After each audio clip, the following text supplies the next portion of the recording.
Friends, कैसे हैं आप लोग? आई होप सब ठीक होंगे। तो अब हम करने जा रहे हैं रिलेशनशिप क्या होता है एवरेज कॉस्ट और मार्जिनल कॉस्ट में। एवरेज कॉस्ट और मार्जिनल कॉस्ट में शुरू करने से पहले I will request you people to like share and subscribe my channel. Let's begin with the topic कि रिलेशन क्या होता है एवरेज कॉस्ट और मार्जिनल कॉस्ट में। ठीक है, सो आपको पता है कि A C is nothing but T C upon quantity, and जो मार्जिनल कॉस्ट है वो क्या होता है T C N minus one. ठीक है, या फिर मार्जिनल कॉस्ट ऐसे भी निकलता है कि change in T C upon change in quantity. ये फॉर्मूले आपको याद होनी चाहिए क्योंकि बहुत इंपॉर्टेंट है, न्यूमेरिकल्स में बहुत हेल्प करेंगे आपकी। ठीक है, तो मैं पहले आपके लिए एक टेबल बना देता हूँ जिससे आपको समझने में आसानी रहेगी। ठीक है,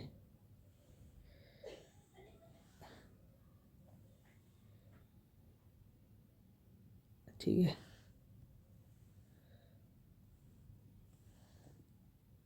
quantity, total cost, marginal cost and average cost.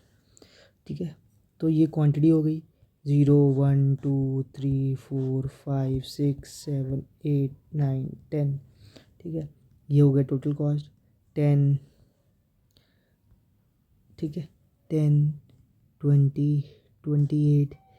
ठीक है, 34 38। ठीक है, 38 के बाद कितना है 42 48। ठीक है, 48 56। ठीक है, 66 और ये 90। 10 हटा दीजिए यहाँ से। ठीक है, उसके बाद मार्जिनल कॉस्ट कितना है तो 20 माइनस 10 10। उसके बाद 8 6 4 4। ठीक है, उसके बाद 6 8 कितना है 10 24। ठीक है, उसके बाद एवरेज कॉस्ट निकाल लीजिए। तो anything divided by zero is infinity, 1 divided by 20 divided by 1 20। उसके बाद 14। ठीक है, 20 14। उसके बाद कितना है 11.3 9.5 8.4। ये आपको डिवाइड करके आ जाएगा। ठीक है, तो 8 8 और ये कितना है 8.3 और ये कितना है 10। ठीक है, ये मैंने टेबल बना दिया आपके लिए। अब अगर मेरे को इसका वो निकालना हो, अब मेरे को उसका डायग्राम बनाना हो तो मैं कैसे बनाऊंगा डायग्राम? देखिए, बहुत सिंपल है।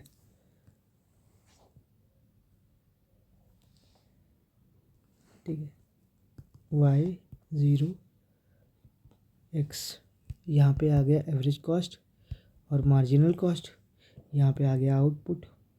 तो आपको पता ही है कि दोनों यू शेप के होते हैं बेसिकली।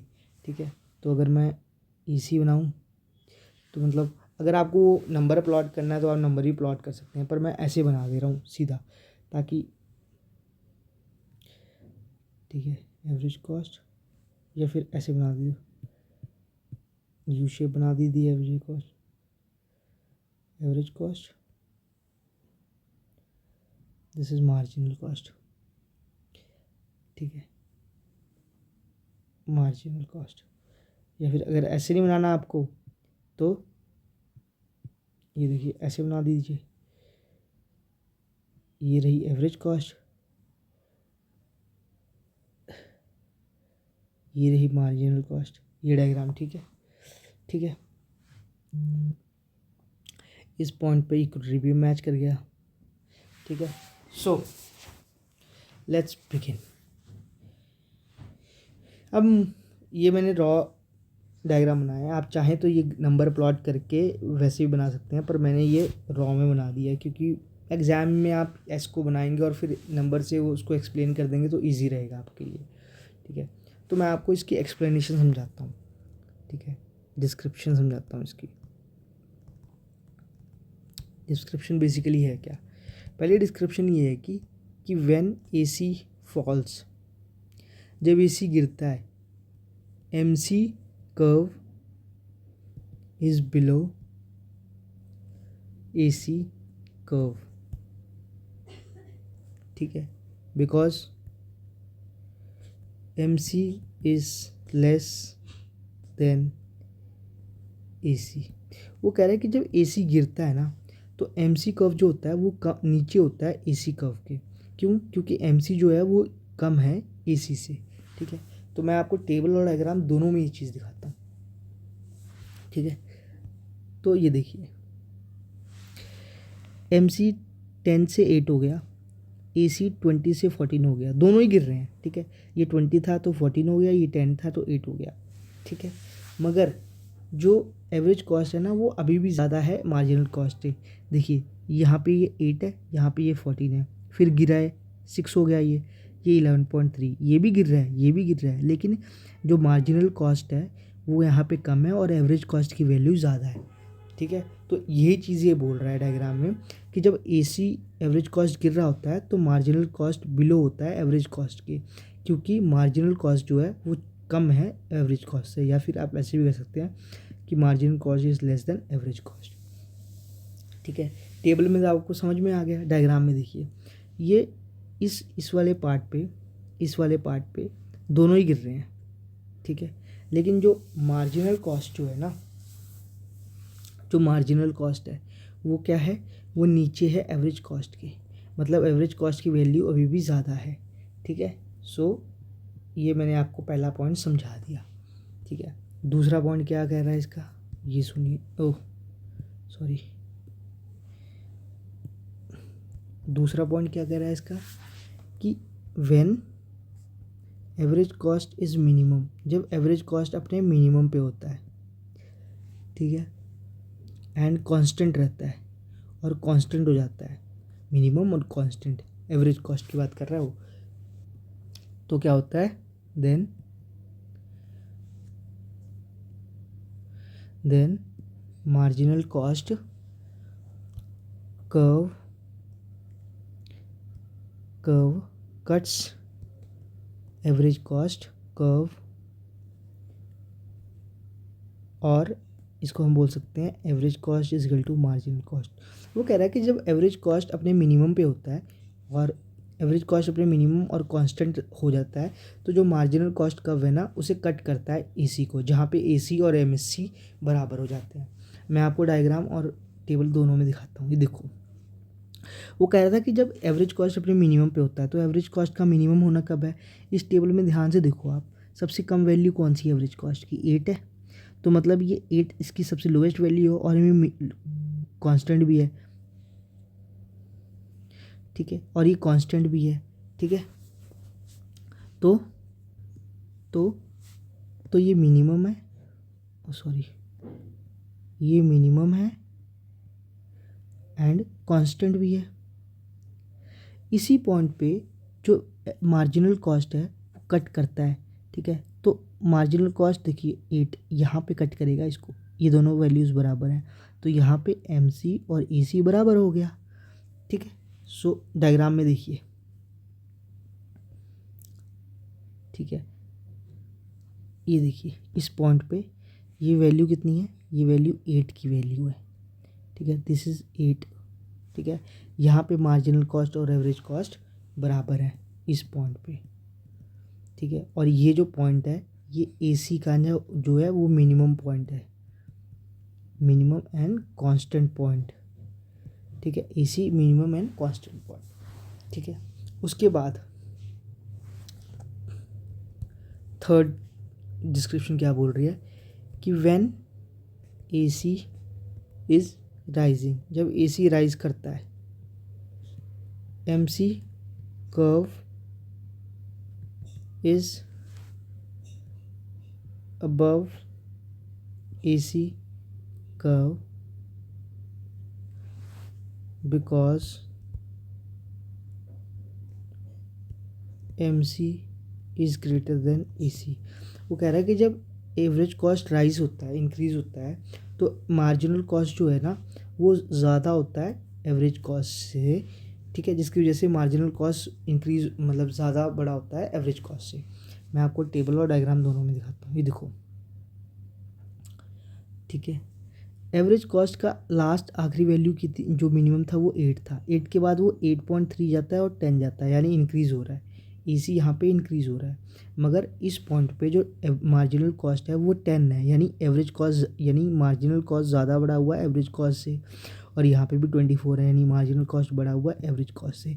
वो चीज़ यही बोल रहा है कि जब AC राइज होना शुरू होता है तो मार्जिनल कॉस्ट बड़ा होता है एवरेज कॉस्ट से, ठीक है। और डायग्राम में भी देख लो आप, अब दोनों इंक्रीज़ हो रहे हैं, ठीक है, दोनों इंक्रीज़ हो रहे हैं, मगर जो एवरेज कॉस्ट है वो कम हो रहा है और मार्जिनल कॉस्ट ज़्यादा, मतलब यहाँ पे जो मार्जिनल कॉस्ट है वो ज़्यादा है एवरेज कॉस्ट से, ठीक है। फोर्थ पॉइंट क्या है बोल रहा है इसका, फोर्थ पॉइंट ये बोल रहा है कि both marginal cost and average cost are U shape, वो दोनों यू शेप के हैं, ठीक है। और वो क्यों है, because of application, because of law of application of law of variable proportion,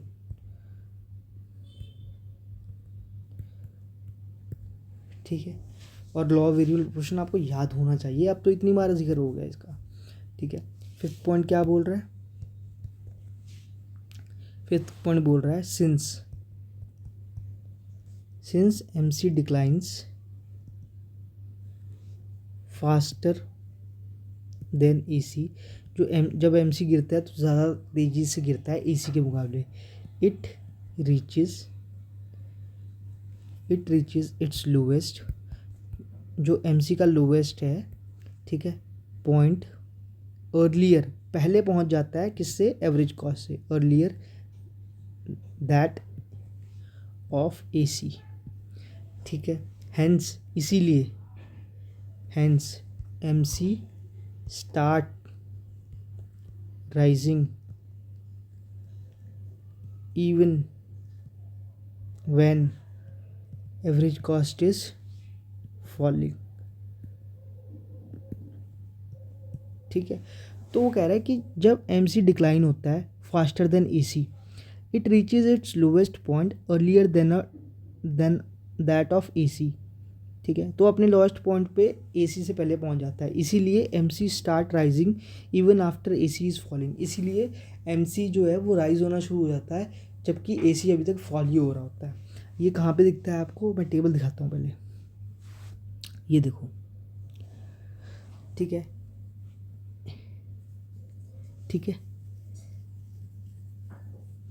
MC गिर रहा है 10, 8, 6, 4, 4, ठीक है।